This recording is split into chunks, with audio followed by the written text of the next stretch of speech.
Smart 24, driving business. Definitely, you're still on Smart 24 TV, where we are driving business, and we have the Sanlam Investments East Africa with us here. When we see him, we see the whole company here. We have a contact person in the company who is talking to us. My name is Kevin. I'm taking you through this, and in the next minutes, we are still going to be sharing a lot about finances, about investments, and so much more. Now, Mr. Mubbale, we want to talk about financial planning. What should an individual take into account when they are planning for their future? Yes, so personally, I'm passionate about the individual question, and I think in terms of context for Ugandans, it's very important. The very first, or the foundation, or the beginning steps, we're usually talking about investors who are looking for basic needs. All right? The majority of us are looking for basic needs: housing, food, education. Water, and the like. The second level would be for those who have graduated.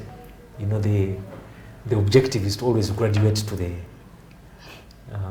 big boys. I think that is the term that people are using. Yeah, people are using nowadays. Yes. Yeah. The mindset of the two individuals is different. Someone who is still taking, where the objective is to take care of basic needs, does not have the luxury to start planning for grandchildren and things like that. Of course. It's beyond their capabilities. Yeah. So I'll start with an individual where most of us lie, where we are looking for basic needs, where we're trying to upgrade ourselves, move into the next stage of life. And for me, the first goal would secure some sort of housing. Okay. It doesn't have to be expensive. We all have dream houses. Yeah. Okay. I know. On our phones, I'm sure many of us have apps for interior design and all these nice things. Yeah. But let's first agree that you have to sit down and say, okay, I need to have some sort of I need housing. a shelter. I need a shelter. It also doesn't have to be very, very cheap, but very shabby. Yes. Okay, shabby. Yes. All of us know exactly where we fit in. Yeah. Okay. You need a moderate one before before you get that dream house. You need that model house. Something you need that something. reflects you. Yes. That fits you at that, and you need to have honest conversations. That I can afford a house of 50 million, and therefore I am going to work towards getting, that amount of capital invested.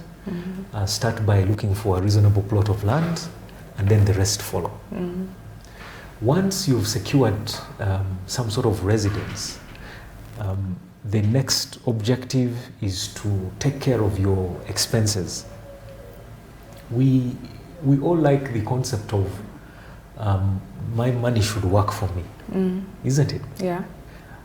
We all work hard, but I've never met anybody who, if you are told that your school fees is paid for, they would turn that opportunity down.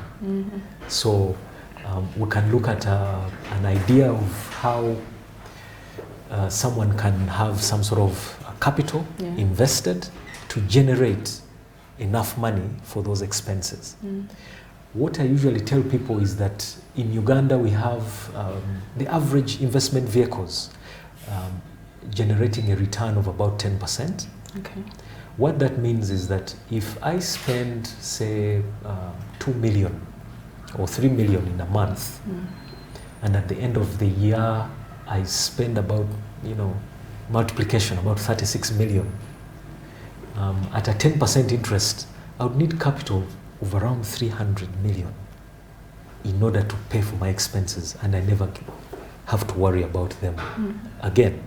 So the interest that comes from your capital pays your expenses. Isn't it? So then we get into the conversation of, but 360 million, that is money for the big boys. Yeah, of course. Isn't it? Yeah, it is. And I say, well, I think even the big boys over time accumulated and got there. Yeah. And the example I give them is the concept of compounding, incremental gains. For you to have, say, 360 million, you can actually invest an amount, maybe 30, 40 million today. Okay. And let it compound for some years. And by its own volition can get you to the other amount. And it earns you the income going forward. When I come to Sanlam to get such a service, yes, do you make me understand this? I think it's a moral obligation and to then do so. And then I get this idea that okay, I'm putting in this, but after this period of time, this is what I'm what getting. You're likely to look at, and therefore it should take care of you in this way. Case in point, if you're planning for retirement, you can set aside some money now that by the time you retire, it has grown to a level that it will look after you then. So you're not burdened with trying to come up with all the capital yourself. We can do part of that work for you. Okay. But it does take time to build this kind of capital. So that is the message I have for individuals, that we can still graduate, because after you have some capital that takes care of you and you have a home where you sleep. But it means I have to keep adding. Or I just have to leave it to you. You leave it to us. I get the money, you leave and give it to Sanlam. Leave it to us. And leave it to Sanlam to multiply. Absolutely. On a daily basis, you are seeing how it is moving. On a monthly basis, you're getting a statement, and you see whether you're tracking the progress. Okay. That am I on track for my objective at this point in time? So people like who want to go into retirement, you can do something now to solve a problem over time. Yeah. But there are also, one thing I understand, that there are also people who are in their evening years. Yes. That literally don't have a shelter. Yes. And that is... As we talk about planning for the future. It is a tragedy, because that is a conversation that that person should have had at some point in time. A little earlier. Yes. When you still have energy, when you still have options, things were a bit cheaper. They say the black hair works for the grey. We have that, I think in the South Africans call it black tax. Okay. Where we have to look after our parents. Yes. Maybe we can learn so that our children in the future, because the cost of living is really going up. It is unfair. It will be unfair that as we are today, we plan around our children looking after us in the future. It would be a bit unfair. Maybe that is the African way of doing things. We can advance it. We can advance it. We wake up in the morning. Yes. As a parent, you actually have something you're leaving for your kid. For the children, not so that the kid. They don't start from... Not again the kid. Starting from zero, and then they also have to look after you at the same time. Okay. Sanlam, does it come out to help even small scale businesses? If I have a very small one, and I want at a certain point, it should get to, a big thing. I should be one of those big business people and so on. How do you help me when I come to Sanlam? I have that idea with me, but I don't know how to go about it. Okay. We are privileged to be in the investment industry, so we see quite a lot of things that are working, investment themes that are working, individuals who are really building fantastic businesses. There's a network that comes with the environment we're in, and we sometimes are happy to try and sort of share that sort of knowledge or expertise or even just the thought process around the future. You know, you can't come up with a solution for today, but maybe we are seeing something else in the future. We're saying, yes, you're solving something now, but in the future we are seeing this is where the final or the direction everybody's going. So we've been part of, particularly as an association, which I chair, the Investment Managers Association of Uganda, to be part of the Kampala Angel Investor Network. Sometimes we're there to provide some sort of knowledge sharing, encouragement, advice, particularly to businesses. And there are quite a number of these engagements ongoing, and we pledge that we would want to be part of the conversation. Yeah. Primarily, our role is to allocate assets, and I'm telling you that based on the research that we do, that is how we then allocate funds, and we are managing huge sums of money on behalf of our clients. So that knowledge base, we are happy to at least advise investors from time and again on which direction they should be taking, and any help that we can provide. Yeah. Our insurance colleagues also provide solutions to small businesses in terms of managing risk, and I think that is also a key component for businesses as they grow, is to manage risk such that if something happens, you don't get back to zero.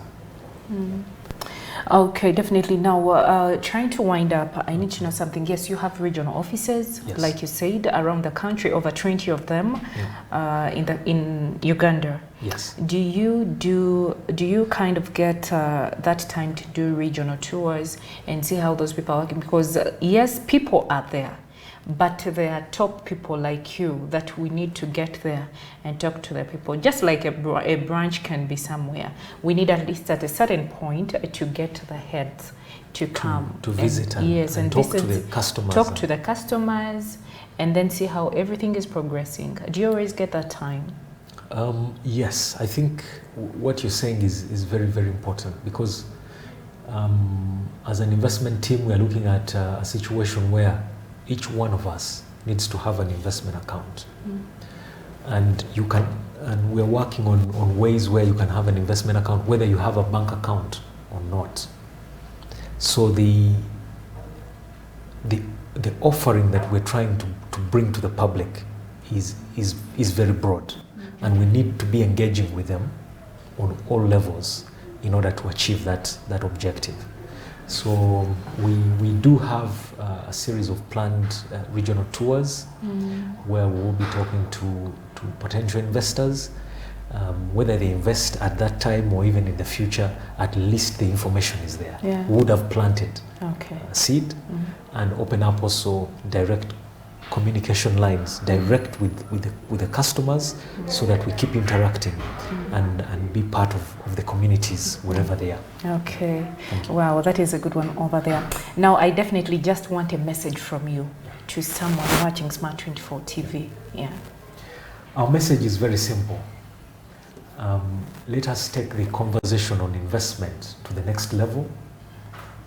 You can reach out to any investment professional, ourselves included, and we would want to talk about how more we can add value from an individual perspective all the way into people's businesses.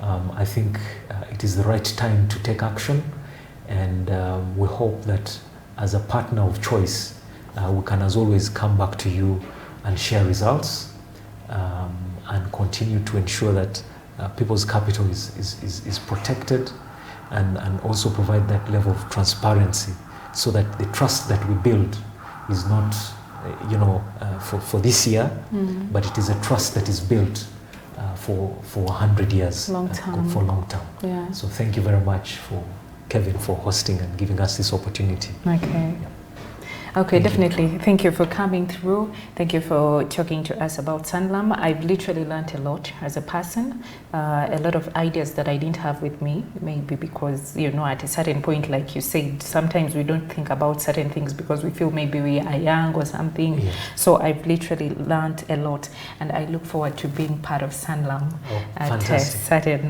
point. Fantastic. Thank you so much for being with us all the time, from the time we started up to now. We had Mr. Mubbale Mugalya, the country representative and investment manager at Sanlam Investment East Africa. We do wish you a very blessed day, but remember, we're going to be having news at exactly 1 p.m. in Luganda. Good afternoon.